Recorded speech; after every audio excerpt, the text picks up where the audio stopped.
Bismillahirrahmanirrahim. La ilahe illallah.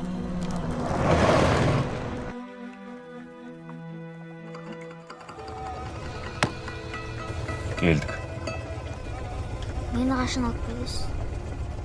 Бір-екі күнде.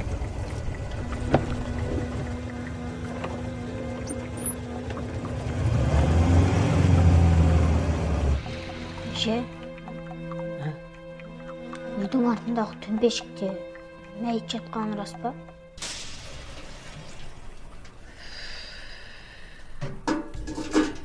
Иә.